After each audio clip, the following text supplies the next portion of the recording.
Bună seara, bună seara! Bine v-am regăsit la Rei da Boni. Mulțumesc mult de tot, Elena, că mi-ai scos din minte piesa asta o cânt de dimineață, nu știu ce, mi-a intrat în cap așa ca o urechelniță și nu mai pot să scap de ea. O știi pe asta cu zilele de luni și până joi? Știi?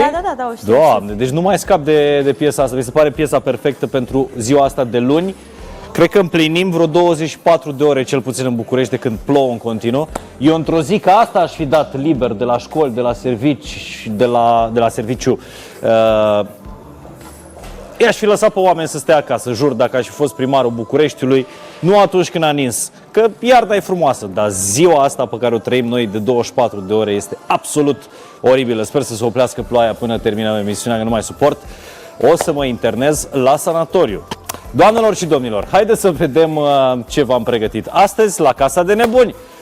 Vedem titlurile și ne întoarcem în câteva momente cu super invitații din această seară.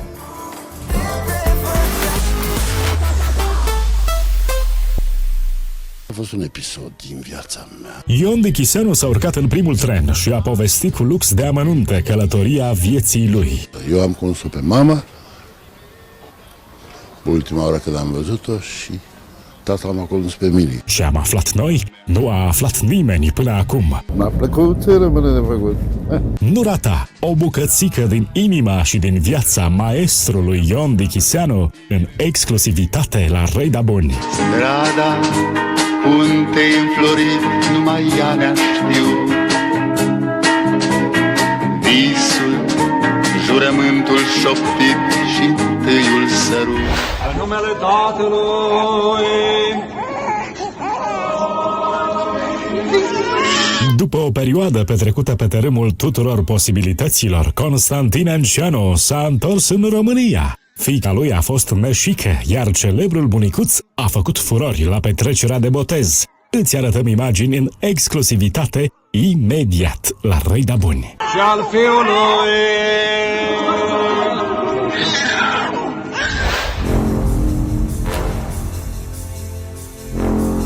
Petre Roman face dezvăluiri în premieră. Fostul prim-ministru vorbește mai sincer ca niciodată despre schimbările care i-au afectat viața și familia. Nu rata un interviu exclusiv Rei da Boni. Doamnelor și domnilor, pe început de emisiune, protocol de grad 0, cum se spune în limbajul oficial, la Rei da Boni. Îl primim împreună pe domnul Petre Roman. Bună seara! Bună seara! Pare bine. O vizită importantă. Bine ați venit. Asta aici? A dumneavoastră, sigur că da. Foarte important. Să rămână, bună seara. Am zis protocol de grad 0. Ei, da. Bună seara! Fără protocol. Și mă bucur tare mult, fără protocol, da. Fără. Mă bucur tare mult că ați venit în seara asta să mai vorbim. Dar de ce te bucuri? Mă bucur foarte mult pentru că am înțeles că trăiți în continuare bucuria fiecărei clipe de nu știu, dezvoltare de viață a copilului, a lui Petrus. Da. Înțeleg că a debutat pe podium. Și a familie. Da. A fost e manechin. Oarecum. A fost la o prezentare de modă, e mult spus, de haine pentru copii și s-a îmbrăcat într-un smoking, așa a fost. Eu n-am fost acolo pentru că s-a întâmplat să nu pot să merg atunci, dar a fost mai bine, cred, pentru că atunci el cred că s-a simțit mai largul lui și am văzut după aceea niște prezentări făcute la mai multe televiziuni, așa, i-au luat niște interviuri și m-am mirat chiar eu de dezvoltura cu care a vorbit, a răspuns așa cum îl știu eu. Cred că la are din familie exercițiul ăsta al comunicării publice. Foarte, nu știu. Oricum, atât mama cât și tatăl. Surpriza a fost totală pentru mine, pentru că întrebat fiind într-un interviu ce vrea să devină, a zis președinte. Cum președinte? Da, președinte ca tata. Eu care știam cu totul altceva, a avut mai multe alte opțiuni el, Acum asta a fost cu totul și cu totul neașteptată. Deci în momentul în care tatăl nu era lângă el, întrebat de reporter ce vrei să faci, Petrus, când crești mare, președinte. Poate, da. Dar eu oricum, de multă vreme, cei care au făcut prezentarea, corect au arătat niște imagini în care, atunci când l-am botezat, m-au întrebat dacă vreau să-l fac un politic și am spus nu, așa ceva nu vreau. Și uite că el a zis, după aceea l-am întrebat, măi, Petrus, cum e asta? Da, zice, m-am gândit bine, așa.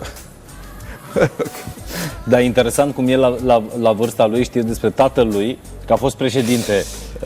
Știe el deosebirea între premier da, și... știe, da. El a zis ca tata și pe urmă a zis, da, ca tine. Dar de ce? Zice, tati, mi-ai spus că tu ai vrut să faci multe lucruri bune, așa, și că ai făcut unele lucruri bune și m-am gândit că și eu aș putea să fac unele lucruri bune. Da, e foarte important ce model lași copiilor tăi și o să vorbim un pic mai încolo despre un interviu pe care l-am avut cu Oana, fiica dumneavoastră, mai săptămânile trecute. Povestea la fel de frumos despre tatăl ei, chiar dacă e la o altă vârstă. Da, cu totul altul. Și despre exercițiul de prim-ministru. Are ea acum o fetiță care e nepoțica mea și care Izabela. are 3 ani și care e o fetiță foarte, foarte dulce, foarte, foarte reușită. Așa că... Dacă și Izabela vrea să se facă președinte ca bunicul. Să se facă. Să fie mare concurență între Petrus și trebuie să... Bun, toate pozițiile astea importante depinde încrederea pe care ți-o acordă oamenii. Asta cred că mai trebuie să învețe, pentru că asta e partea cea mai grea. Adică încrederea oamenilor care se câștigă foarte greu, foarte, foarte greu, și care se pierde ușor. Petrus e în clasa 1? Petrus e la liceu francez în clasa pregătitoare. În clasa pregătitoare. Da, tocmai ce am plinit acum câteva luni, am plinit 7 ani. E vreo șef de clasă sau... Nu cred că merg lucrurile așa. Nu. Dar e adevărat că Petrus e un băiat așa, să zic, un băiat reflexiv. Adică îi place să gândească, nu se repede, își face el socotel, gândește, pe urmă ți le spune așa și are câte o nuanță așa la care nici nu te aștepți. Acum, nu știu cât timp, câteva săptămâni,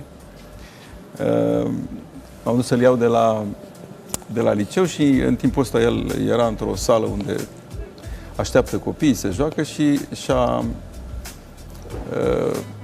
și-a pierdut ochelarii. Are niște ochelari de citit cu care își corectează vederea, astfel încât mai târziu să nu mai poarte ochelari.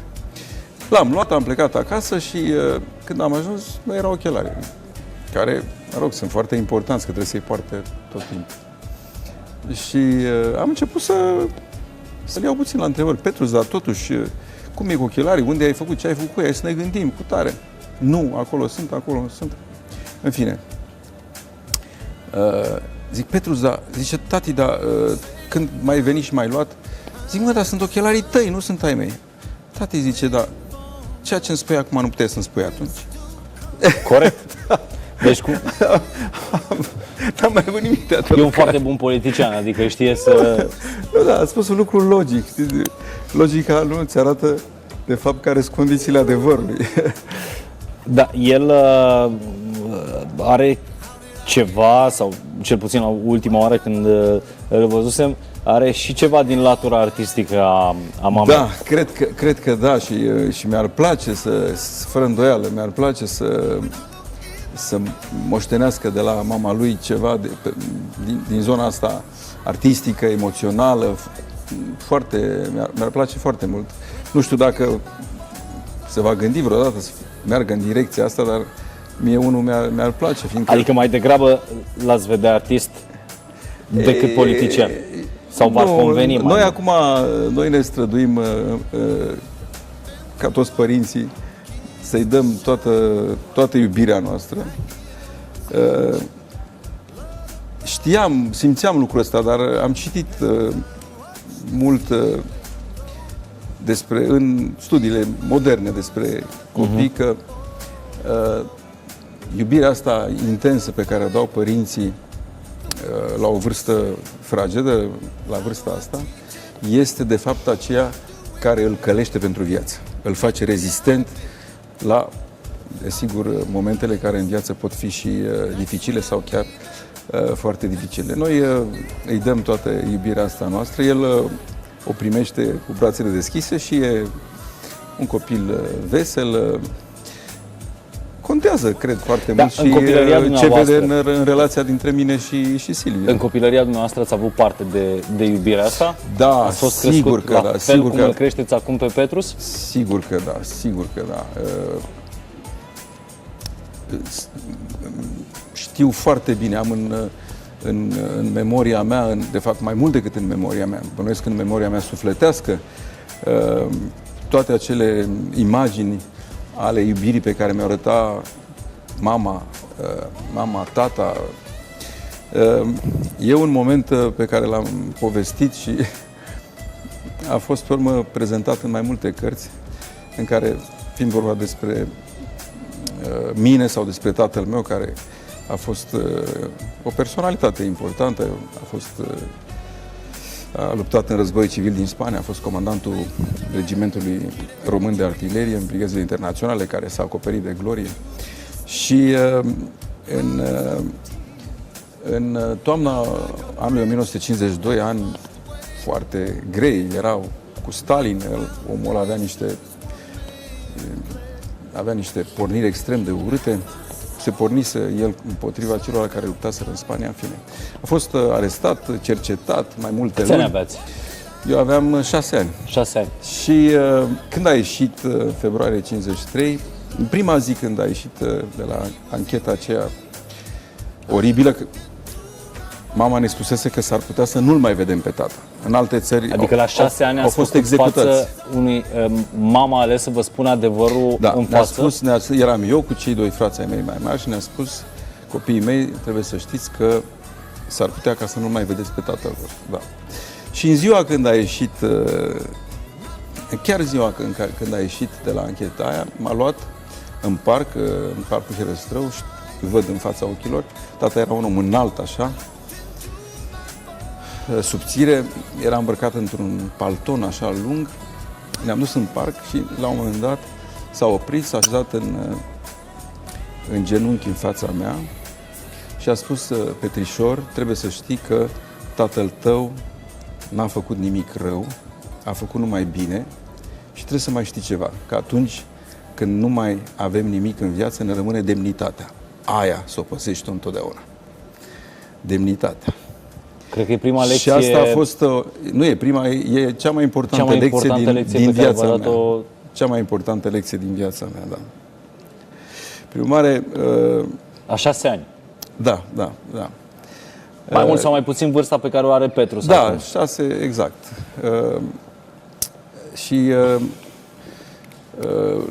fiindcă ai pus întrebarea cât de importantă este legătura dintre un copil, mai ales la vârsta fragedă, și părinții lui, și trebuie să spunem că ea e decisivă. Cred că e decisivă. Sigur, e important și ceea ce vede el în relația dintre părinți. Dacă părinții se iubesc, cum e cazul meu cu Silvia, adică în fiecare zi e bucuria de a fi împreună, asta fără îndoială că îi dă lui Petrus, copiilor, sper că-s mulți în situația asta, îi dă un sentiment de încredere. Crește văzându-și părinții, iubindu-se, îi dă un sentiment, iubire. Adică pentru el normalitatea este asta. Părinții sunt împreună, părinții se iubesc, părinții fac lucruri împreună. De fiecare dată îl întreabă și pe el: nu vii cu noi, vrei să mergi cu noi? El stă, judecă, zice da sau nu, mă rog, după cum îi place. V-am spus că e un copil e foarte interesant despre lecțiile astea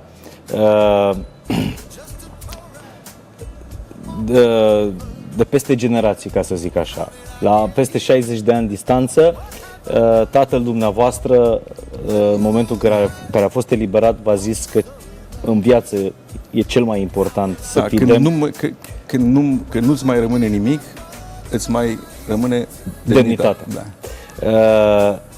Și peste 60 de ani vine Petrus, care dă interviuri televiziunilor după prima lui defilare pe podium și spune că el vrea să fie președinte ca tata pentru că tata a făcut numai bine. Bun, bine, oricum a fost dacă vedeți imaginile acelea, a fost un răspuns foarte clar, în mod cert, foarte sincer și neinfluențat de nimeni.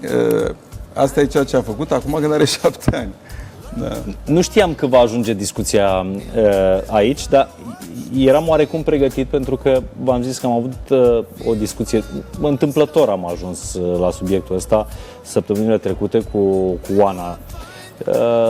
Și Oana îmi spunea un lucru, nu o să vi-l dezvălui acum, vi-l arăt după pauză. Okay. Un lucru foarte, foarte frumos despre tatăl ei, adică despre dumneavoastră. Vedem imaginile, îl confruntăm pe tată cu fiica imediat după pauză la Rei Dabuni.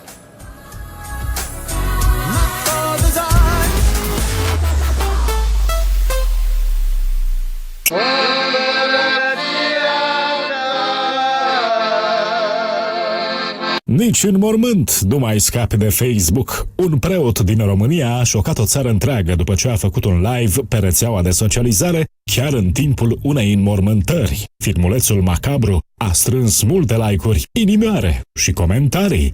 Explicația halucinantă a pastorului dependent de internet și tehnologie, imediat, exclusiv la Rei Dabuni. Stăm înaintea lui Dumnezeu, iată că am ajuns la locul destinat.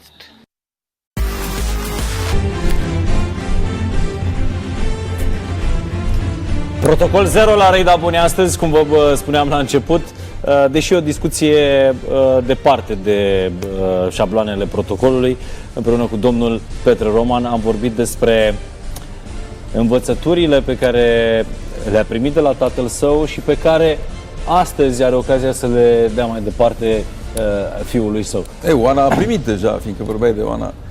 Oana, la vremea ei, a primit aceste învățături, sunt convins. Da, interesant cu ce a rămas, foarte bine. Cu ce a rămas Oana din toți anii ei agitați de atunci. Oana era copil când Petre Roman era prim-ministrul României. 12-13 ani. 12-13 ani sunt era la o vârstă dificilă. Vârsta care te marchează, de altfel. Da, e la o vârstă incertă, nu e vârsta asta adolescenței. Nu? Adolescența nu există decât la oameni. Nu există la animale, nu? Nu, numai la oameni. Și este din cauza că e momentul cel mai fragil. E între copil când ești copil, nu știi, și om matur când ți-ai asumat. E momentul periculos în evoluția unui om. Vreau să vedem niște tăieturi din discuția pe care am avut-o săptămâna trecută aici la Rei Dabuni cu fiica dumneavoastră. Ce mai țineți aminte din acea perioadă? Oana Roman.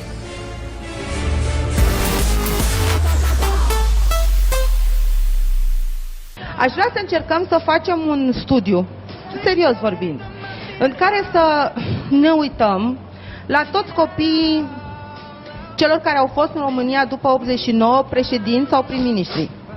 Okay. Și să constatăm astăzi cu ce se ocupă și câți bani au. Vorbesc de tot ce a fost în cei 27 de ani până acum.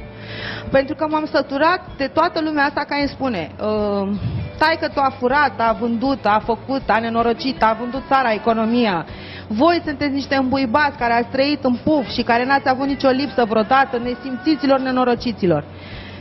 Dar nimeni nu vrea să accepte sau prea puțin vor să vadă faptul că după 27 de ani eu cred că sunt singurul copil de politician, vorbind la nivelul ăsta, da? Cel mai înalt, care trăiește din munca ei. Da? Deci eu nu am afaceri nici cu statul, n-am luat în viața mea un leu de la statul român pentru nimic vreodată. Stau într-o casă pe care mi-am cumpărat-o singură, am o mașină veche de 10 ani și deocamdată nu am bani nici măcar să fac un leasing ca să-mi iau alta nouă. Sunt singura care nu am avere. Chiar așa. Asta spune Oana. vis-a-vis de percepția lumii. Dacă tatăl tău a fost prim-ministru, înseamnă că tu și probabil următoarele generații veți trăi fără nicio grijă toată viața. Eu cred că ea exagerează totuși, pentru că după atâția ani lucrurile s-au aflat, presa știe, de exemplu, foarte bine, ori presa este cea care are sensibilitatea pe care o transmite opiniei publice. Da, probabil că sunt oameni care cred sau spun ceea ce spune Oana, dar eu cred că ea exagerează așa să spună, nu știu câți, mulți gândesc așa, nu. Lucrurile s-au lămurit în timp. Sigur, asta a făcut-o pe ea. Păi, cred că s-au lămurit și prin comparație. Că S-au lămurit, nu știu ce se credea în 90, dar după 90, toți cei care au venit după 90, comparându-i cu Petre Roman, în 90, te lămurești singur. În 90 era limpede că cei care am ajuns în conducerea României aveam foarte, foarte clar în minte răspunderea față de oameni și de țară și nimic altceva. E adevărat că asta în esență spune Oana. E adevărat că am spus foarte clar mie în primul rând și alor mei că nu amestec politica cu afacerile. Dacă sunt în politică, nu am legătură cu afacerile. Și, mă rog, nici nu știu cât e. Probabil că undeva, cândva, nu, de asta suntem o țară liberă și trăim liberi, undeva, cândva trebuia să-mi asum și libertatea de a câștiga niște bani prin ceea ce se numește participarea într-un fel la o afacere. Am câștigat ceva bani ca expert din conferințele pe care le-am făcut,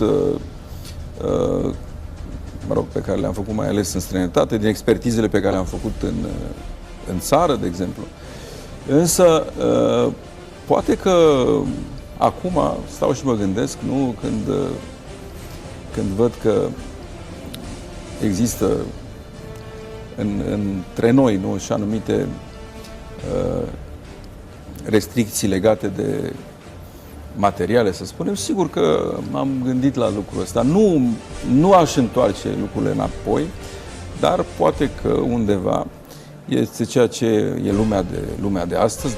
Dacă nu vezi adevărul așa cum este el, nu vezi realitatea așa cum este ea, poți să ai cumva și de suferit. Deci, probabil că era important ca să existe și alte mijloace, evident bazate pe talent și muncă, prin care să ai un venit mai confortabil decât cel pe care îl ai. E o chestiune care însă se poate să ți-o asumi oricând. Oricând. Adică nu v-ați dat alături să intrați în afaceri nici măcar acum? Nu, pot să fiu... Eu acum nu mai am nicio funcție politică. Pot să mă gândesc la anumite proiecte economice. Sigur, tendința mea naturală, așa am fost crescut, așa am fost educat, așa m-am format ca om și caracter. Tendința mea naturală este să avansez proiecte economice care au o însemnătate națională. Ceea ce ar putea să conducă la un moment dat și la un anumit beneficiu. Dar rămân în continuare atașat de această idee.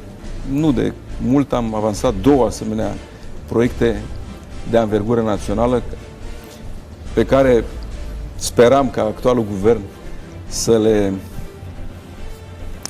și le asume. La peste 27 de ani distanță, tot la România vă gândiți și nu la... Am să vă dau cele 2 exemple să vedeți propășirea familiei. Să vedeți cât de important. Spuneam că dacă am face un referendum pe aceste 2 proiecte, am avea o covârșitoare majoritate favorabilă din partea românilor. Și anume realizarea canalului Siret-Bărăgan. O lucrare monumentală, dar în același timp excepțională pentru România. Se irigă 500.000 de hectare de teren bun. Și a doua? Și a doua, împădurirea a 1 milion de hectare de teren degradat. Par așa proiectele unui visător în contextul politicii mici care se face în ziua de astăzi. Da, e adevărat, ai zis bine. În contextul unei politici de cârpeală, aceste 2 proiecte. Dar cum să împinge economia României puternic înainte, dacă nu prin, cel puțin și prin forțele proprii, nu se poate. Ideea că o să vină alții să ne facă bine e absurdă, până la urmă urmelor. Vreau să vă arăt partea a doua a interviului cu Oana, în care spune un lucru interesant despre realitatea acelor ani. Vă rog frumos. Filmul.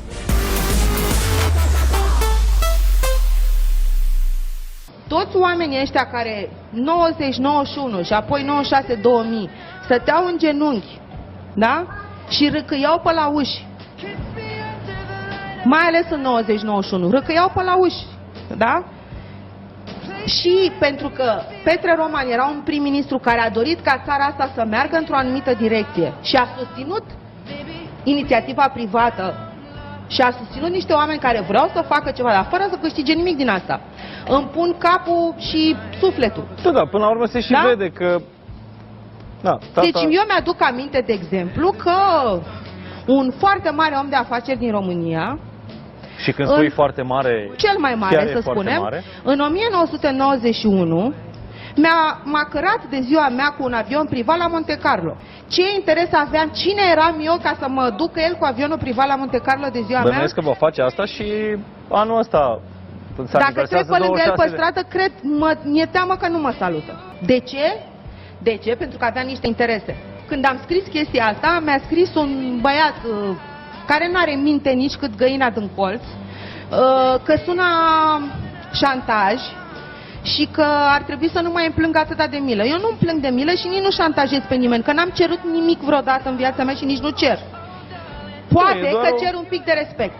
Un portret al realității. Da, poate că cer, dacă e șantaj să cer respect, sunt vinovată de șantaj. Mi-aș dori ca oamenii ăștia care au profitat cât au putut ei, măcar să spună bună ziua. Și să nu nege faptul că atunci, pentru ei, a fi în casa lui Petre Roman era mai important decât orice. Mă consumă faptul că suntem în continuare ca și familie acuzați de niște lucruri pe care nu le-am făcut. Vorbim despre numele nostru, despre familia noastră, despre ceea ce va rămâne în istorie, despre noi și așa mai departe. Asta, da, mă deranjează. Noi era să murim pe bune. Astăzi se vorbește despre sistemul serviciilor secrete, mafiot, care dărâmă guverne și omoară oameni. Păi lucrul ăsta se întâmplă din 91, numai că din 91 până astăzi n-a vorbit nimeni despre lucru. Ei de atunci au început, cu noi. Sigur că Oana are un... are un debit. Are un alt fel de debit, ea nefiind politician. Totuși, în felul ei spune niște lucruri adevărate. Eu nu știam că ea a fost dusă cu avionul la Monte Carlo. Însă, realitatea este că am avut acest amplu program care însemna deschiderea porților pentru inițiativa liberă, pentru inițiativa privată, a tuturor. Și Oana spunea că râcâiau, erau oameni care râcâiau pe la ușile ea vrea să familiei. spună că încercau să... Bun, sigur că erau oameni care, probabil, care se gândeau ce fel poate să profite. Numai că eu am plecat cu un gând foarte clar. Tot ceea ce urma să se întâmple nou în România trebuia să fie la dispoziția absolut tuturor. Așa am dat cele mai importante legi, din care legea cea mai importantă, legea 31, legea societăților comerciale, este și astăzi legea de bază a economiei de piață în România. Da, sigur că au fost oameni care, da, ar trebui să înțeleagă, Oana, să-și aducă aminte că, întâi că nu am favorizat pe cineva anume, dar în același timp... Oana tocmai asta spune, că nu ați favorizat pe cineva, dar pe de altă parte mulți căutau anturajul familiei, să știți că au fost și oameni, e adevărat, oameni de afaceri care au avut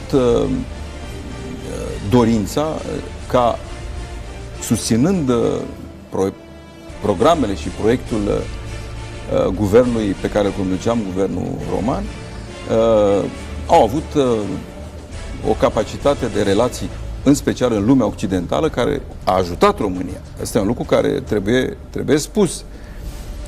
Așa se întâmplă. E bine că atunci când se vorbește și atunci se vorbea programul lui Petre Roman de reformă. Nu, E da. bine ca despre lucrul ăsta să se vorbească. de arcul ăsta peste timp, ea spune că acum cumva nu mai interesează pe nimeni să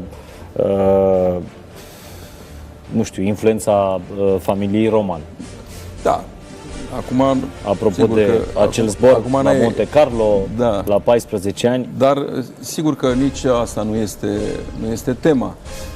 După cum vedem atunci în România, așa cum își amintesc bine cei de atunci, exista o uriașă speranță în ceea ce se întâmpla în România, încotro se duce România, după înlăturarea prin lovitură de stat, de fapt, a guvernului Roman, lucrurile s-au prezentat rău, ceea ce iarăși nu e bine, în sensul că, bun, ați avut și ați adus, au manipulat mineri, au venit 10.000 de mineri cu bâte, cu lanțuri, fine, au dat foc și așa mai departe. Dar trebuiau ca lucrurile să continue în sensul unei reforme care să ducă România într-o situație fără îndoială mai favorabilă. Și iată că nu s-a întâmplat. Ceea ce nu prea s-a întâmplat. Ar fi foarte multe de spus. Uite, în legătură cu chestiunea asta. Acum am văzut că era titlul de dumneavoastră când am intrat, Petre Roman face dezvăluiri. Chiar că fac una, deși nu e genul meu să fac dezvăluiri. Și probabil nici emisiunea, genul emisiunii nu este de dezvăluiri. Da, dar e o dezvăluire, e o mărturisire. Și anume, pe 21 decembrie anul trecut, brusc mă gândeam la 21 decembrie cu 27 de ani în urmă, 1989, ziua în fond cea mai importantă. Când în după amiaza zilei am ajuns la baricadă după celebrul discurs eșec, monstruos eșec al lui Ceaușescu, baricada și, sigur, terminată tragic într-o baie de sânge. Și brusc, în momentul ăla, 21 decembrie anul trecut, pentru prima dată, până atunci nu, deloc, pentru prima dată am zis, cred că acum doresc să scriu memoriile. Să scriu memoriile Anul trecut pe 21 decembrie. Da, anul trecut pe 21. Să-mi scriu memoriile. V-ați Adică apucat? să încep, da. Și m-am apucat chiar atunci, pe loc, în ziua aia. Și acum deja avansez destul de rapid, am făcut o bună parte din... Pentru că, nu știu de ce, până atunci ziceam, nu mă interesează chestia asta. Brusc, în ziua aceea, deci cu puțin timp în urmă, și am început să lucrez intens la ele. Deci s-ar putea să bombardeze puțin liniștea sau părerea sau percepția oamenilor despre acele timpuri? Este în momentul în care s-o apare este o mărturie a faptelor și a emoțiilor pe care le-am trăit și a emoțiilor în care am trăit și după ce vreo 20-30 de pagini le-am dat să le citească câțiva oameni apropiați care au spus că le-au plăcut foarte mult, că într-adevăr curge foarte bine, m-au încredințat că sunt pe drumul cel bun. Memoriile lui Petre Roman despre Revoluția din 1989 și despre Revoluție, fără îndoială. Și ce a urmat. Și ce a urmat va fi o carte, un document pe care cred că l-așteaptă toată lumea. Sper din toată inima. Apropo de document, haideți să vedem partea a treia a filmului cu Oana, în care vorbește despre studiile ei și e o realitate pe care nu trăiește doar Oana. Sunt mulți tineri care au trecut sau trec prin asta. Vreau să vedem.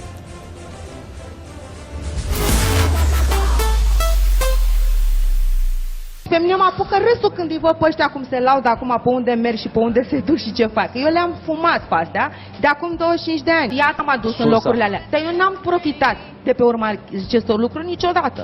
Eu m-am dus, mi-am făcut școală pe bune, mi-am luat diplome pe bune, m-am dus în America, mi-am făcut stagiu pe bune, am muncit pe bune și tot ce am avut în viața mea, în afară de apartamentul pe care mi l-a dat tata și cu mama, cel în care am stat noi pe vremea Ceaușescu, n-am avut absolut nimic. Faptul că eu, având studiile pe care le am și pregătirea pe care o am, nu am loc în țara asta.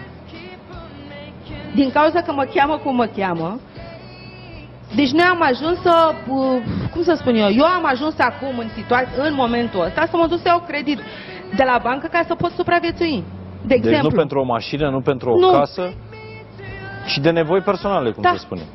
Vorbesc foarte serios, deci nu glumesc și nu exagerez cu nimic. Toți tâmpiții ăștia care stau și spun că eu m-am dus și am făcut școala păpile.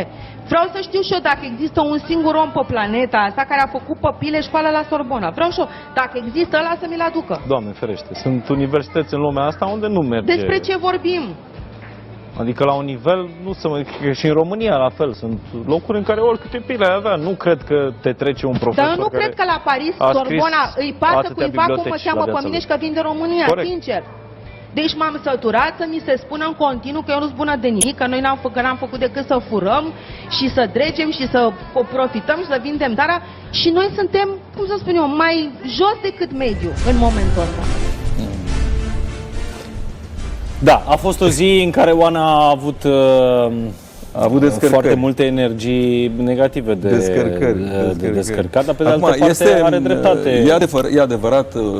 E adevărat că școala pe care a făcut-o ea, CELSA, la Sorbona, este cea mai grea școală de comunicare, de știința comunicării din Franța și una din cele mai importante din Europa. Și ca să vă dau un exemplu, eu am fost într-o relație bună cu președintele Chirac al Franței. Și odată când eram în vizită la el a avut o drept consilieră pe fata lui, care e cam de o vârstă cu Ana, Claude Chirac. În România faci pușcărie dacă Bun. Și numești fata consilier sau... Era consilier, probabil că era un consilier neplătit, știu eu. Oricum, era consilier în probleme de comunicare. Și ea, Claude, fiica lui Chirac, mă întreabă: știu că aveți o fată care... Da, zic, asta se întâmpla, vă dați seama, până 90 și mai știu cât, 95-96. Zice, știu că aveți o fată care e tot așa. Zic, da, știți, ea a făcut CELSA la Sorbona. Zice, e tare, zice, eu n-am putut. Asta a spus fata lui președintelui Franței. Jacques Chirac. Da. Prin urmare, aici, sigur că Oana are dreptate. Ea trebuie să fie însă mult mai atentă cu relaționarea asta un pic cam excesivă, pentru că de fapt, atunci când ai impresia că niște oameni nu-ți vorbesc cum să cadă, nu mai zic că îți vor rău, se poate întâmpla foarte bine ca să nu fie chiar așa. Ca de fapt lucrurile să se amendeze și până la urmă să ai o relație bună, pentru că pentru orice proiect pe care l-ai în viață se face prin adaptare, printr-un compromis în sensul cel mai bun al cuvântului. Adică duc înainte proiectul și în timpul ăsta, pentru ca el să meargă înainte, mă înțeleg cu unii și cu alții în așa fel încât esențialul proiectului să meargă înainte. Asta e o chestiune pe care Oana a învățat. Pe de altă parte, Oana e foarte sinceră și ea cumva împarte lumea în bun și răi, alb și negru. Eu mai am acum acasă pe cineva, e vorba de Silvia, soția mea, care este un pic în genul ăsta. Adică așa a fost educată, ăsta e caracterul ei, drept, nu știe să facă niciun fel de compromisuri. Da, asta, dom'le, dacă e să fac, dacă își construiește muzica ei, trebuie să fie o muzică care să-i placă, să fie bine, să fie așa cum simte ea. I-am stat alături cu toată bucuria când și-a scos primul album, acum, și extrem de perfecționistă. Și Oana, la fel, este perfecționistă. Și eu sunt un om perfecționist, numai că acest perfecționism este întărit, este susținut de multă... Trebuie să iei oamenii așa cum de multă înțelepciune pe care o dobândești. Prin cultură, prin lectură, prin să auzi de la oamenii mai deștepți ce cred, au trecut ei prin asemenea situații. Experiența dobândită personal. Și credeți că ăsta e motivul pentru care, deși Oana a terminat una dintre cele mai bune școli din Europa, nu reușește să-ți găsească un loc? Mi-e foarte greu să spun acum. Are deja o anumită... E intrată mult în viață, ca să spun așa. Și visul ei a fost și la un moment dat s-a îndeplinit, și anume să fie să aibă o emisiune ei de televiziune, asta i-a plăcut. N-a fost prea prelungit lucrul acesta, a avut un profil pe care eu cred că era bine să-l continue, să urmeze. Au apărut însă mai multe tipuri de programe de astea care sunt senzaționaliste. Ea cred că tot timpul a urmărit filonul ăsta care este foarte puternic în Franța, unui fel de a modera lucrurile simpatic, dar în același timp cu fond. Vă mulțumesc mult de tot. Îi doresc din inimă. Sincere din partea unui tată către fiica ei, fără doar și poate se simte iubirea dincolo de... Chiar dacă nu vorbești doar de bine de copilul tău, dar n-ai cum să nu-l iubești. Vă mulțumesc mult de tot și sănătate Oanei, pentru că am văzut că în ultimele zile ați reușit să vorbiți cu ea. Da, a avut o pneumonie, ce mai încoace și încolo, nu-i de joacă. E tot în spital și în momentul ăsta. Da, vă mulțumesc mult de tot, domnule Petru Roman. Cu mare plăcere. Iertați-ne că v-am deranjat seara de luni. Sper să-l mai prindeți pe Petru înainte de culcare. Da, sper că da. Vă mulțumesc mult de tot. Cu mult drag. Toate cele bune. La revedere. Doamnelor și domnilor, chiar o discuție document cu Petru Roman. Am vorbit despre o mulțime de lucruri. Mergem acum într-un sat de lângă Târgu Mureș, acolo unde a apărut un fenomen destul de interesant pe care o să-l discutăm cu pastorul din localitate. Este vorba despre domnul Feri Bela. Bună seara! Ne auziți? Da? Bună seara! Fiți binecuvântat, domnul Moraru. Vă mulțumesc mult de tot. Știți că dumneavoastră ați ajuns un fenomen național. Bună seara! După ce presa centrală, ca să zic așa, bună seara, mă auziți? Da? După ce presa centrală a scris despre faptul că dumneavoastră transmiteți înmormântările live pe Facebook, în direct pe Facebook. Da? Da, o să vă rog să dați live-ul Antena Stars mai încet televizorul, ne auzim prin telefon, pentru că se aude un ecou, domnule pastor. Mă auziți? Da, vă aud acum. Bine, perfect. Dacă ați dat televizorul mai încet, acum putem să ducem discuția mai departe. Cum v-a venit ideea asta să transmiteți o înmormântare pe care o oficiați în direct pe Facebook?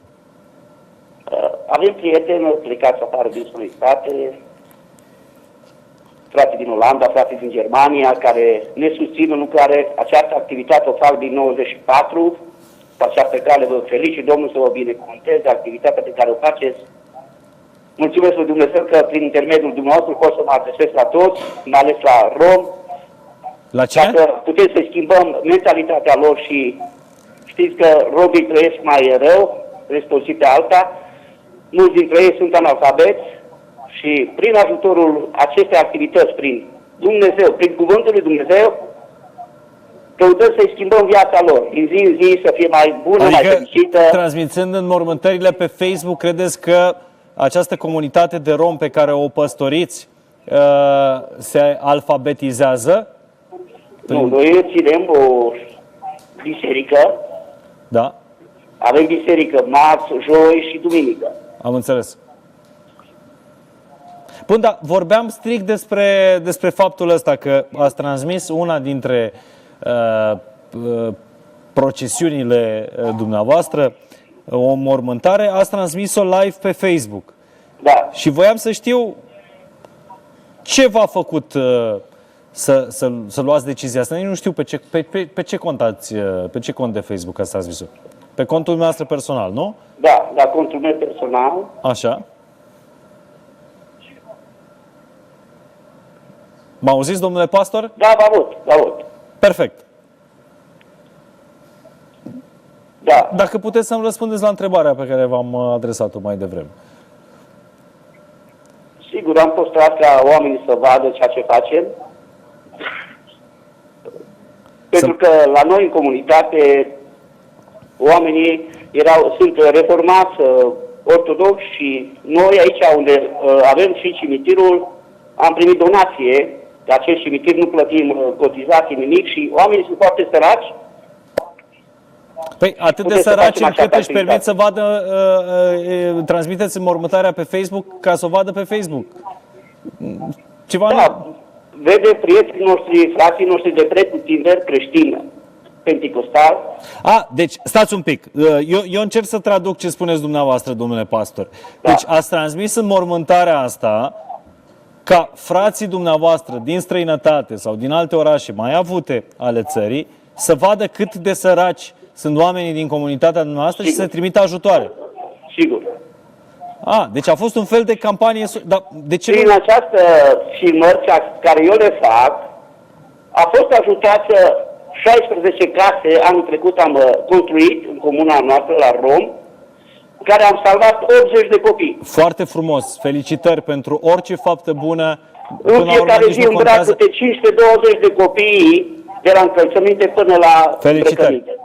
Felicitări și chiar merită să se afle și lucrurile acestea. Dar noi vorbeam în seara asta strict despre acest lucru, despre de ce ați transmis înmormântarea live pe Facebook.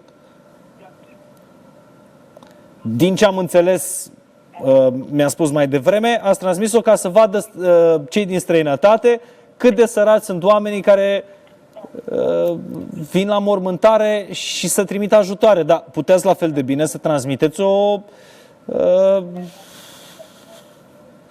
o slujbă, de exemplu.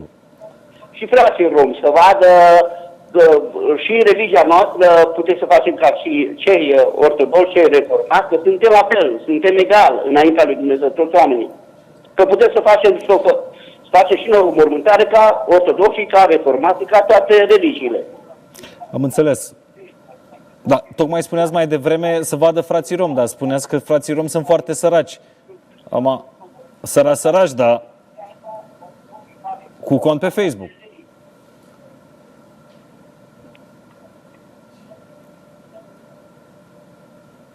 Mă auziți, domnule pastor? Da? Bun, continuăm. De ce n-ați transmis o slujbă, de exemplu? Era mai lungă slujba, n-am făcut toată slujba, n-am filmat toată slujba. Da? Nu. La casa de rugăciuni, unde vă adunați dumneavoastră, unde se adună comunitatea. De ce nu ați transmis o slujbă de acolo? De ce ați transmis tocmai înmormântarea live pe Facebook? Păi noi avem și, dacă vă uitați pe profilul meu, este fiecare slujbă din biserică, în fiecare duminică eu postez slujba din biserică. Da, nu putem lucrul ăsta l-am văzut pentru că nu suntem prieteni pe Facebook și asta chiar nu a apărut. Iar acest live de la înmormântare a fost share-uit, ca să vorbesc în termen de Facebook, a fost share-uit de presă. Da. Da. S-a supărat cineva după ați primit multe telefoane că ați făcut live-ul ăsta de la înmormântare? Nu. Bănuiesc că a fost o chestiune pe care ați discutat-o cu familia răposatului înainte. Sigur. Și cum? Le-ați cerut voie? Pot să transmit înmormântarea pe Facebook? Nu s-a supărat nimeni ceea ce facem. El chiar s-a bucurat că noi am făcut această activitate fără bani și fără plată. Deci n-am cerut nimic. Acum ar fi culmea să cer bani pentru live-ul de pe Facebook. Sper să nu fie următoarea taxă pe care să o plătești la biserica dumneavoastră. Vrei înmormântarea și pe Facebook, plătești în plus. Asta ar fi chiar exagerat. Bun, deci dumneavoastră spuneți că e foarte important să transmiteți aceste înmormântări. O să mai faceți? Sigur. Ori de câte ori este nevoie, că este nevoie ca oamenii mai ales comunitatea noastră de rom. Da. Da, sunt mulți romi plecați afară în străinătate care urmăresc înmormântarea rudelor? Nu. Ne-a ales femeia, n-are rude, n-a avut pe nimeni. I-a murit mai înainte un băiat de 24 de ani și pe el l-am înmormântat acolo lângă ea. Da. Oricum, e interesant. E un portret al acestei țări. Trebuie să le spun oamenilor care se uită la noi că un cont puțin accesat, adică totuși contul domnului pastor Feri Bello, sper că am zis bine, Feri Bello, Da, nu? da. Nu este un cont foarte vizitat, dar avea în timp real, în timpul înmormântării, avea în timp real vreo 600 de oameni care se uitau la înmormântare. Deci, cumva lucrurile astea Mulțumesc, da. atrag. Poate dacă ați fi transmis o slujbă din casa noastră de rugăciuni, nu s-ar fi uitat atâta lume. Poate dacă ați fi transmis o cununie, nu s-ar fi uitat atâta lume. Dar iată că înmormântarea e o chestiune care atrage vizualizări, inclusiv pe Facebook. Vă mulțumesc, domnule pastor. Fiți binecuvântați. Vă mulțumesc pentru binecuvântare. Deci o să mai faceți, o să mai... Sigur, chiar mi-ar face mare plăcere chiar să veniți în comunitatea noastră să, prin intermediul acesta, să vadă și guvernanții noștri trăiesc copiii la lumânare. Păi da, dar pentru asta puteți să vă plimbați prin sat să arătați lucrurile astea. Nu trebuie să transmiteți de la mormântare să vă cât de săraci în sunt. condiții inumane. Vă cred. Și felicitări pentru faptele bune pe care le Domnul să vă faceți. Lucrurile binecuvânteze astea și cu toată echipa siguranță dumneavoastră. sunt importante dincolo de religie și așa mai departe. Vă mulțumesc mult de tot. Noi ne întoarcem. Trebuie să luăm pauză, nu? Trebuie să luăm pauză. Bună ideea asta, cum live-ul de pe Facebook. Cine știe, Elena, tu stai pregătită că poate e o mormântare mâine la tine în cartier, te trimite Antena Stars să dăm în direct pe spynews.ro, pe Antena Stars, cine știe. Ne întoarcem imediat la Răida Buni.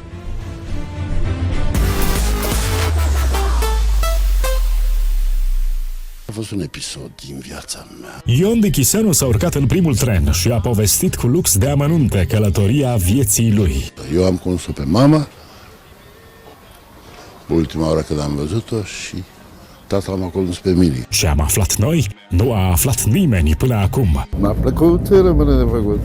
Nu rata o bucățică din inima și din viața maestrului Ion Dichiseanu în exclusivitate la Răida Buni. Strada untei înflorit, numai ea ne-a știut. Visul, jurământul șoptit și... Doamnelor și domnilor, urmează un material special Răida Buni. Se spune că gările au văzut mai multe săruturi sincere decât stările civile și se spune că în tren, conversațiile pe care le legi cu oameni pe care vezi prima oară și nu-i mai vezi după aceea niciodată, sunt cele mai sincere. Tocmai de aceea, colega noastră, Cristina Șeuleanu, a plecat la o plimbare cu trenul prin România cu Ion Dichiseanu. Moment de amintiri, de lucruri pe care nu le-a mai spus niciodată la televizor. Dăm legătura în vagoanele de pasageri, acolo unde Ion Dichiseanu își istorisește lucrurile de pe suflet. La Răida Buni, în exclusivitate.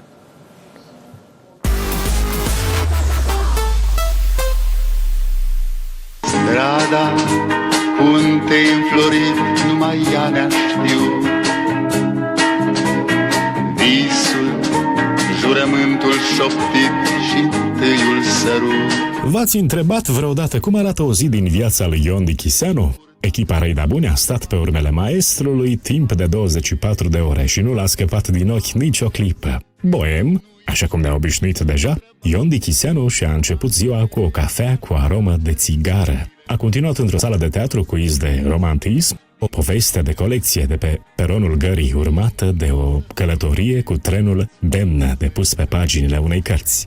Savurați fiecare amintire emoționantă din viața personală, dar și întâmplări din viața profesională a marelui Ion Dichiseanu. Uite, mai sorb un jus, pentru că dimineața trebuie să bem jus,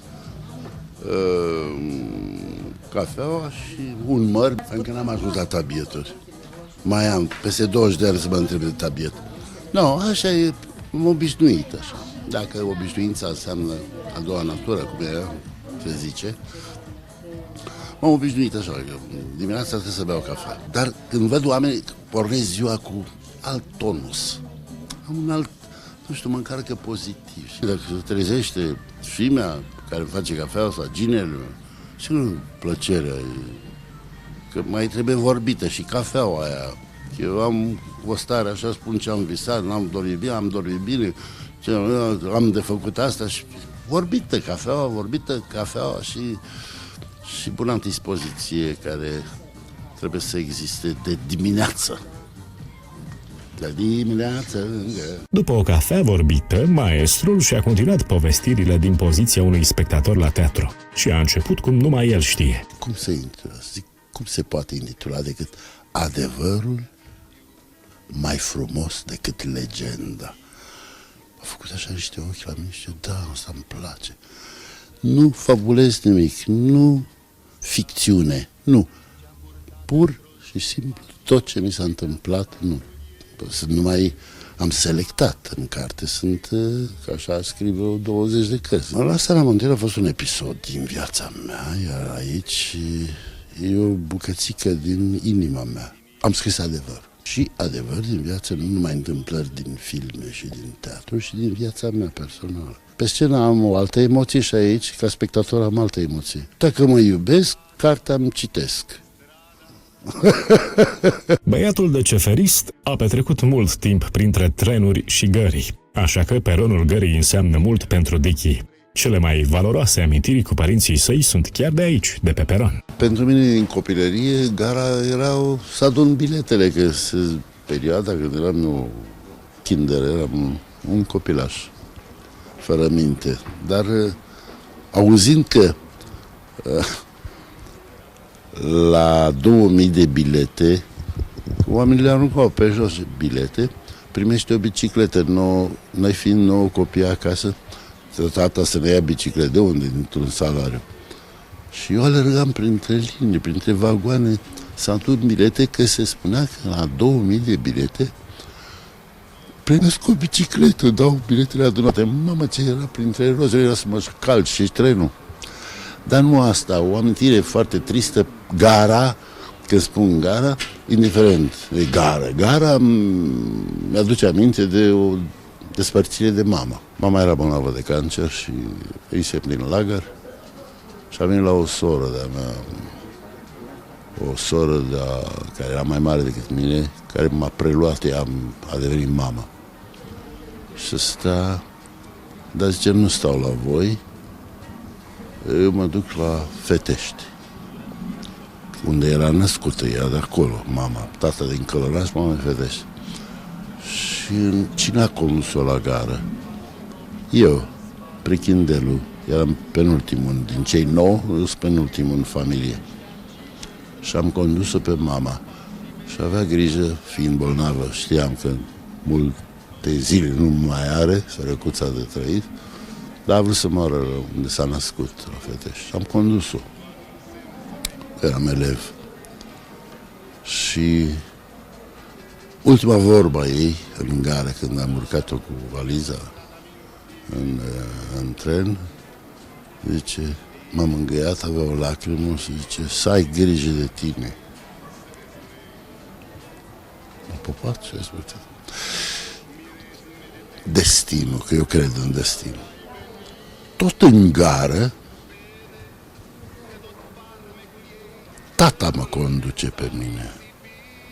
Eram student, tata a mai trăit după mama niște ani. Eu eram student la teatru și făceam turneu, că am început să cânt, fiind student. Am cochetat așa, ăsta a fost primul contact cu publicul, cu muzica. Și eram în turneu cu spectacolul N-aveți un bilet în plus. Cine mă conduce la gară? Tata. Și aveam un turneu de o lună de zile, prin diverse orașe, cu vagonul plecam. Se făceau turnee cu vagonul. Și tata mă conduce la gară. Ce înseamnă? M-am îngăiat că după 2 săptămâni, și el fiind foarte bolnav, a murit. Eram m-a anunțat colegii mei mai în vârstă și am lăsat spectacolul și am mers la mormântarea lui. Dar rememorând așa, întorcându-mă în timp, ce înseamnă gala pentru mine.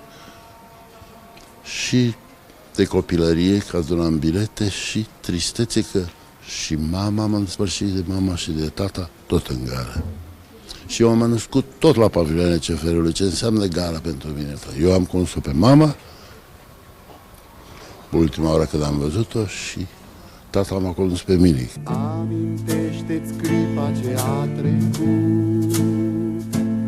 După câteva amintiri mai triste de pe peronul gării, a venit trenul. Ion Dichiseanu și-a luat bagajul și, dichisit ca de obicei, îmbrăcat cu o cămașă îndungi, palton negru, nelipsiți ochelari de soare, asaltat de toate doamnele care i-au ieșit în cale, printre autografe și fotografii, a reușit să se urce în tren. Și controlorul a ținut să aibă ca amintire că maestrul a trecut prin vagonul lui, așa că s-a fotografiat în timp ce-i capsa biletul de călătorie.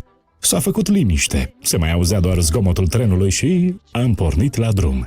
Un drum de poveste, cu cele mai picante amintiri ale maestrului. Trenule, mașină mică, unde-l duci pe Ionică, mărioara lui Nenicu, măi. La filmări vă duceați cu trenul? Erați nevoiți să vă duceți cu trenul? Uneori mergeam și cu trenul. La filmări sau la spectacole.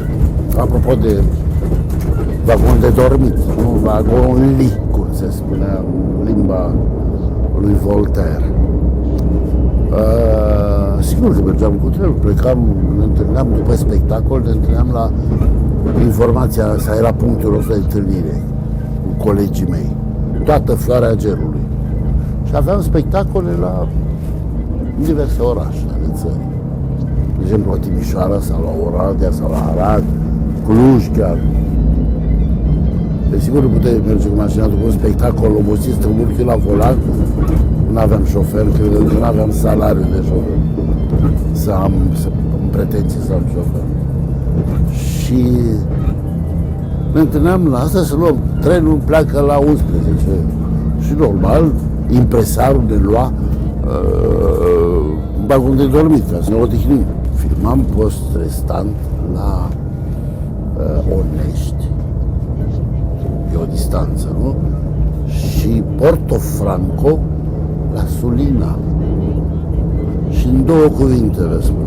Plecam dimineața cu mașina la aeroport, la Băneasa, nu Aricoandă. Mă prelua avionul și mă ducea la Onești. Filmam cu ceasul 2 ore, mă urcam din nou în avion și mă ducea unde la Sulina. La Sulina avionul mă lăsa la Tulcea. Mă prelua o șalupă rapidă să filmez la Sulina. Aici era hazul. O parte din costumație le lăsa în șalupă. Cât făcea șalupa rapidă, 20 de minute până la Sulina, eu mă îmbrăcam cu asta, mă îmbrăcam ca să fiu mai rapid. Restul, machiajul, că aveam mustăcioară în capitanul Deliu, pardon. Mă așteptam eu să-mi dea restul de costumație fetele. Machiajul, filmam până ce? O oră, iar 2 ore, acolo. Șalupa, repede la avion, la Tulcea. De la Tulcea mă ducea în avionul la București și pe avea spectacol seara, poftim? Asta e un episod, numai o mostră. Au fost perioade cumplite pentru mine. M-a lăsat atât de obosit și m-a luat cinematografia de odihnit, înțelegi? Reveneam, dormeam, uneori dormeam în tren, în avion, în mașină, învățam textul, concentram, beam cafele. Vitamine aveați nevoie ca să... Da, mă așteptam. Apropo de când veneam de la Sulina, eu nu mă vreau, că aveam spectacol, cabiniera mea, Dunia, Doamne, să o odihnească Dumnezeu. Era vitamina ce mi lăsa regizorul tehnic. vitaminele.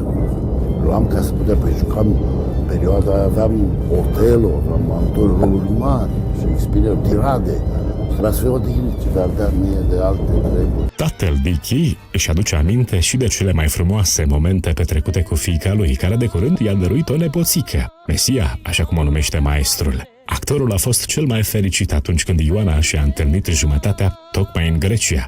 Ba chiar fluturașii din stomac ai fiicei lui l-au bucurat mai tare pe Ion Dichiseanu chiar și decât prima zi de școală sau ziua în care a făcut primii pași. Tot timpul e frumos când stau lângă fata mea.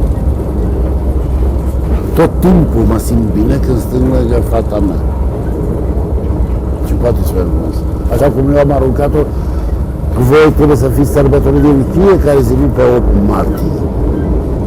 Femeia este o făptură cerească. La Bodrum, o stațiune foarte frumoasă.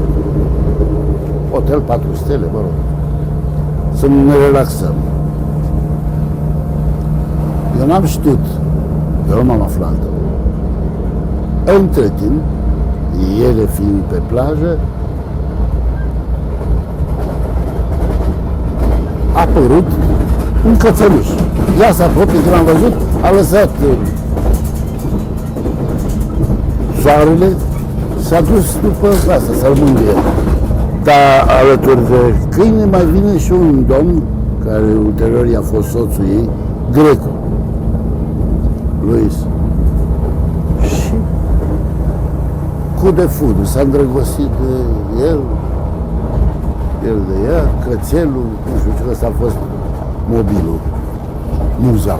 S-a apropiat, destinul, eu cred în destin. Și ele m-au lucrat, amândouă nu mi-a spus că îl place pe ăla. Plecăm la Bodrum, mamă, cine era nervoasă, prima dragoste. Bine, a fost nimic, prima dragoste. Așa, imaginea, l-a plăcut pe el. Da. Și ca să aflu de ce e nervoasă, mă? Ea căuta un telefon, nu era încă mobil. Un telefon să sune, să vorbească cu el la telefon. Zice, e ziua de naștere a unei colege, Cristina Soț. Ziua de naștere a unei colege aici. Și pentru asta e nervoasă. Și m-a plimbat acolo, nu găseam telefon, ba era ocupat, ba n-aveam asta, fise să băgăm acolo. Ca să aflu după ce plec acolo, adevărul. Uite, fita îndrăgostită de grec, i-am dat libertate. Știam că e o fată inteligentă, știe ce vrea, foarte puternic, un caracter puternic. Și am admirat-o. Eu nu. Ce a vrut să fac, eu nu m-am opus. De ce? Ca să-mi reproșez mai târziu că nu e fericită din cauza mea? Nu, domnule. Îți alegi, ești majoră. La capul meu este mama, fata mea și Shakespeare, Otelo, care eu l-am iubit de... Eram student la Politehnică. El zice la un moment dat, mă înșală Otelo, Desdemona, că îl înșală, un Casio. Și are o replică genială, zice, mă înșală. Mai degrabă aș vrea să fiu șopârlă, să mă tărăsc prin crăpături de ziduri, decât să-mi împart iubirea mea cu alții. Se desparte în moment când Desdemona, cu farmecul ei, el zice, vrăjitoarea, cu farmecele ei mă presoară. Doamne, de m-aș trezi vreodată din amețeala iubirii, întreaga lume s-ar preface în haos. Dragoste la prima vedere. Doamnelor și domnilor, o călătorie cu trenul de colecție cu Ion Dichiseanu. Cred că ai vrea și tu să-i fii la un moment dat sau să-ți fie Ion Dichiseanu partener de drum. Imediat după pauză urmează ce e mai interesant. Ion Dichiseanu povestește, nu l-am auzit niciodată vorbind despre asta, cum s-a înfiripat povestea de dragoste dintre el și Simona Florescu. Rămâneți după pauză, continuarea călătoriei.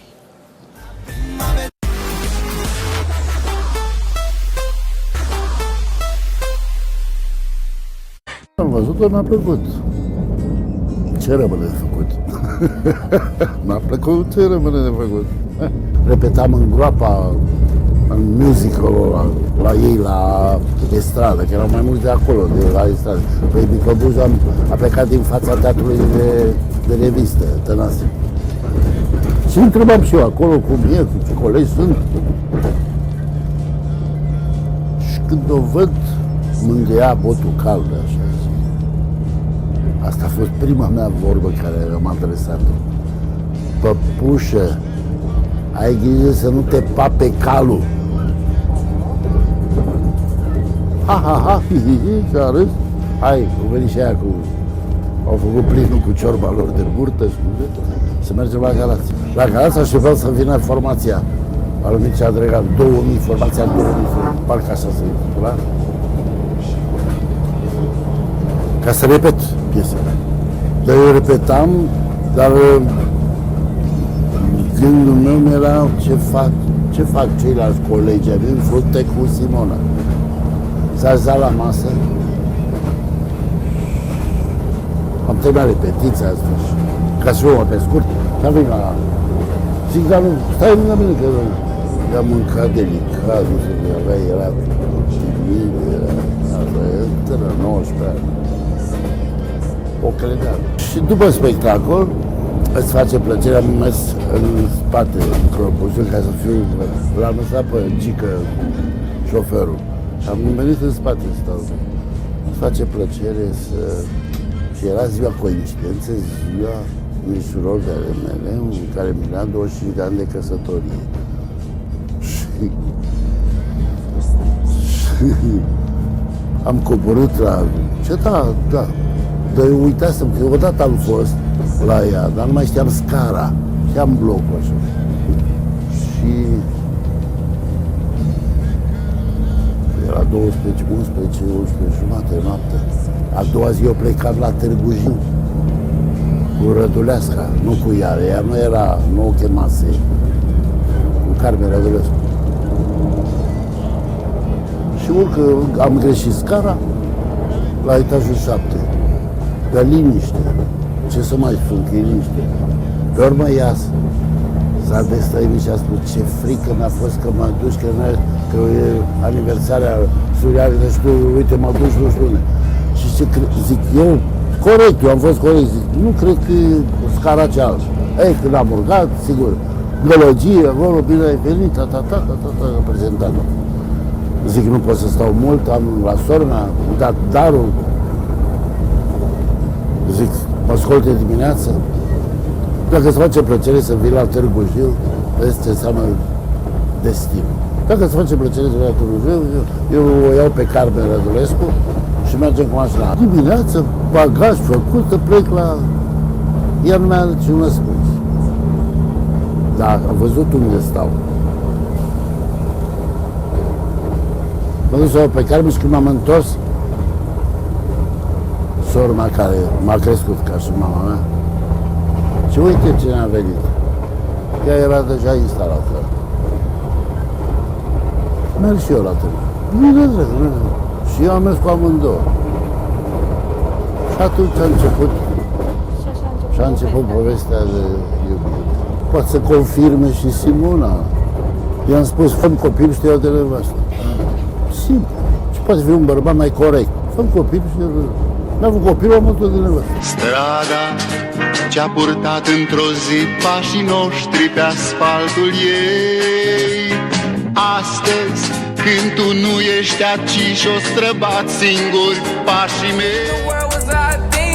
Doamnelor și domnilor, trenul a ajuns la destinație fără ca Ion Dichiseanu să-și fi spus toate poveștile lui neromanțate. O plăcere să-l asculți pe maestru. Mulțumim încă o dată pentru această călătorie. Căci asta este viața, o călătorie și nu neapărat o destinație. Doamnelor, domnișoarelor și domnilor, următorul călător care poposește în gară la Râida Buni este domnul Constantin Enceanu. Bună seara! Bună seara! Bine v-am găsit! Bine v-am găsit, dragilor! Bine v-am găsit! De fapt nu în gară, mai degrabă în aeroport, că e întors după o lună de America. Oh, da. Welcome back, Mr. Enceanu. Mr. Constantin Enceanu. Enceanu, cam așa vă zic americanii. Cam așa. O lună în America? O lună în America și Canada. Așa, Canada, soții responsabil, bunic denaturat. Nu denaturat, stai. Nu v-au dus dorul nepoții, Ba da, copiii, dar uite noroc că, cu soția. tehnica asta, că pe WhatsApp vorbeam cam de 2 ori pe zi.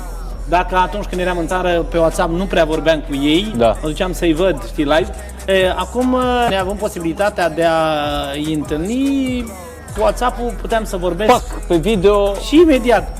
Da, să știi că a fost un turneu extraordinar de frumos. Îi mulțumesc domnului Bebe Mihu, doamnei Maria Dragomiroiu, ei m-au convins. Cu Gigi Gheorghiu, nu? Gigi Gheorghiu a fost în primă fază Mirabela Dauer, Adrian Enache, doamna Maria Dragomiroiu, iar pentru partea de Canada am fost eu, doamna Maria, Raul și cu Nicu Paleru. Da, un turneu foarte frumos, nu mă așteptam ca românii ce își duc viața acolo, departe de țară, să ne primească cu atâta căldură. Și au răspuns într-un număr foarte, foarte mare la spectacolele pe care noi le-am organizat. Neabebe le-a organizat, de fapt. Mai vorbeam cu artiști care fac turnee în comunitățile de români din Statele Unite și îmi întrebam, domnule, dar n-ai dus dorul mâncărurilor românești? Păi stai liniștit că mergeam, mâncam pe la români, Doamne, dacă n-am mâncat mai mult ca în România, cu specific românesc. Da, toți mirau ce să ne pună pe masă. Vreau să spun că am avut vreo 3 kg pe mine. Serios? Pe cuvânt. Deci pentru că toți românii doreau să le cărcăm pragul, să ne pună pe masă tot ce au mai bun. N-am dus dorul de nimic, deci vreau să spun că am mâncat și piftii cu sarmale, ca la Gorj. Am mâncat și fasole. La un moment dat duceam dorul de o ciorbă de fasole. Când au auzit, gata, vă facem ciorbă de fasole cu costița fumată. Nu e o relație de asta, mergeți, cântați, plecați în alt oraș, mergeți și la ei acasă. Ne întâlnim și la restaurant și la ei acasă. Ați făcut prietenii? Prietenii s-au legat, prietenii foarte, foarte, foarte strânse. Am petrecut mult timp în Vegas. L-am întâlnit pe Cătălin Nistor, un român plecat de multă vreme din țară. El le-a pus ca să vezi cât de dornic este să stea în preajma lor. Românilor. Da. Ne-a pus toată casa la dispoziție. El n-a mai vrut în casă, a plecat și ne-a lăsat toată vila la dispoziție. Băieții de la Autentic, Deni și cu Cătălin, au fost în preajma noastră, ne-au dus, ei lucrează acolo în cazinouri. Bă, am fost și la cazino, am jucat. Dacă ajungi în Vegas și nu joci la cazino, atunci la ce, Doamne iartă-mă, te duci? Bagi acolo $1. Bagi acolo, e un $1, ce ai? 30, 40, 50, 100? Deci tu joacă pe sume... Noi am jucat pe sume mici, că nu ne permite buzunarul, dar frate, ce e acolo? Să-i văzut și cu masca de oxigen după ei, în cărucioră, îi duceau, am văzut, da. E boală, e ca un drog. În schimb, nu mă așteptam să fie atât de multă lume. Și dau din păcănele, zi și noapte, zi și noapte. Da. Deci, nu mă așteptam să fie atât de multă lume. Vegasul nu doarme niciodată. Îmi spunea un prieten că dacă te duci întâi în Vegas și vezi restul orașelor, o să ți se pară altfel, știi? E de preferat să vezi celelalte orașe și ultima dată să vezi Vegasul. Ați fost și la ocean, în LA, Miami? Nu, n-am ajuns. Din discuțiile cu domnul Bebe Mihu, intenționează ca anul viitor sau peste 2 ani, când o să reușească să mă convingă să plec din nou în America, să facă și coasta de vest. Dar e prima oară când mergeți în... Pentru prima dată, da, când am mers în America și Canada. Și crede-mă că Neabebe a stăruit mult de mine să mă convingă să merg. Nu vroiam să plec. Mi se părea foarte mult. Nu vă dați dus de acasă. Da, să plec de el, mai ales de când am nepoții, ce să spun, mi-e greu să mă despart de ei. Dacă nu-i văd o zi, două, că mă gândeam, mamă, inițial era vorba de o lună jumate. Și am zis, Neabebe, te rog frumos, lasă, mai scurtează-l, e totuși mult.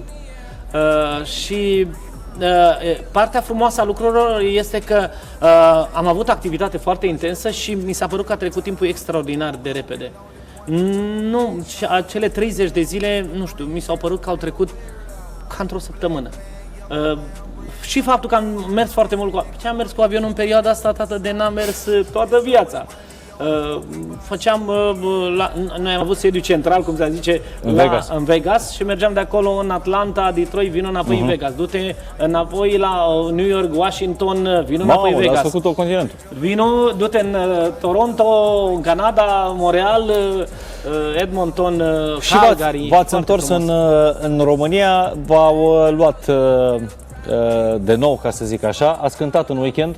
Am cântat un weekend, unde a botezat fiica dumneavoastră. Da, fiica și genele meu au fost nași. Aveți și secvențe? De unde aveți, tată, pe asta? Păi stați un pic, că e o întreagă încrengătură. Lumea asta e foarte mică, domnule Enceanu. Fiica și cuginerele dumneavoastră au botezat copilul finilor surorii colegei noastre, Mădălina Bălan. Dacă Mădălina e implicată. Vă fac o schemă? Sau, da, e bine, e bine. Deci Mădălina Bălan era mătușă, da. Constantin Enceanu era, ca să zic așa, nașul bătrân. Tatăl nașei. Da, nașul bătrân. Hai să vedem materialul din biserică și după aceea să ne povestească domnul Enceanu cum fu la petrecere.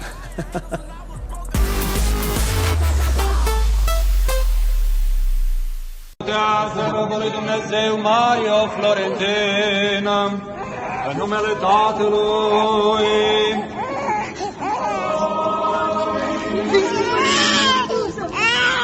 și al Fiului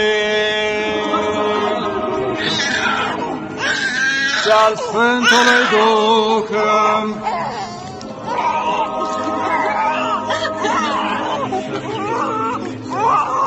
Să vă trăiască! Opa, așa!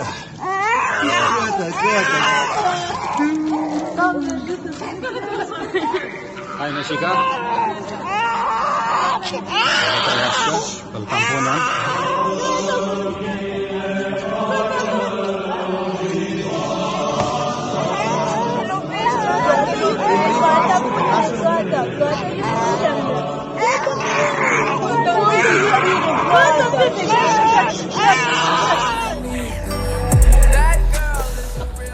Da, asta a fost la biserică. Da, a fost la biserică. N-am participat la acest moment. Venit ca artist? Nu, eu am venit ca bonă. Ca bonă? Ca bonă, eu și cu soția am fost pe post de bone. Serios? Păi al mic nu puteam să... Da, e aceea cu ochelare, fetița mea. Frumoasă fată aveți. Mulțumesc, ginerele meu. Cătălina, nu? Da, și... Cătălina și Florin. Și Florin? Da. Și cealaltă era mama copilului. Uite, nepoțelul meu. Sora Mădălinei Bălan. Da, nepoțelul Reporterul meu. universal, ca să zic așa. Da, aici este Mario Florentin cel botezat. Aha. Și dumneavoastră ați fost pe post de bonă pentru nepoții mei. Pentru nepoți. Păi, Cătălina și cu Florina au plecat pe la ora 2 de la Craiova către Slatina, pentru că botezul a avut loc în Slatina. Și al mic care programul lui, nu pot să-i schimb programul cu una, cu două, Alexandru Florentin. Și atunci am convenit, rămân eu cu soția, cu el, să-și facă programul, să nu-l obosim, sigur, să-i dăm să mănânce. Da, și am ajuns pe la ora, da, uite aici, fericirea mea, bucuriile mele, ce să spun. Și am ajuns cu el pe la ora 20. Am înțeles că Sofie a fost foarte, foarte supărată pe taică-so pentru că nu-i dădea atenția cuvenită în biserică și că era atentă, erau atenți doar la el mic și pe ea o cam lăsaseră și el tot trăgea de picior. Și la un moment dat, ca să-i atrag atenția lui taică, zice, vreau pișul, tati, ca să tot... În mijlocul slujbei. Da, să lase și să fie atent. Știu, au armele lor de șantaj. Ce vorbești? Da. Și am venit, am participat și noi la petrecere, am fost câteva ore cu ei amici, până la urmă Alex a ținut neapărat să meargă la somn, a spus că nu-l mai interesează petrecerea, pentru el a luat sfârșit petrecerea, în jurul orei 23 l-am dus la culcare, soția mea a rămas cu el în cameră, am rămas eu cu Amare și cu Cătălina și cu Florin să petrecem în continuare. Am rămas surprins, am văzut-o pe Cătălina, pe Sofie intrând în horă lângă noi. Serios? Eu n-am văzut-o niciodată până acum pe mică. Deci e prima oară când nepoata noastră când vine lângă mine și joacă în horă. Ia pe urmele bunicului. Doamne ajută, Doamne ajută. Doamne ajută, nu ar fi rău. Turnee până America, nu-s botezuri. Auzi, ai văzut și la mormântări să fac like-uri. Și la mormântări să fac live-uri pe deci Facebook. ne reprofilăm, Orice. Mihai, dacă nu mai merg cu nunțile, ne ducem și la mormântări. Hai să spun un lucru, scuză-mă. Vă rog. Domnul Turda îmi zice într-o emisiune în direct, Costele, vreau să spun un lucru. Am un prieten și mama lui are vreo 80 și ceva de ani și a zis, nu mă interesează că noi muri să vină să-mi cânte în ceanu. Așadar, iată că am și cu o mormântare deja... Încă n-a murit. Încă n-a murit, da, nu. V-ați notat acolo, păcat că n-aveți cum să o programați. N-avem cum să o programăm, dar facem de așa natură să o mormânteze joia, vinerea. Doamnelor și domnilor, după pauză, ce mai bine de atât pe final de emisiune decât să vă cânte în ceanu. Rămâneți!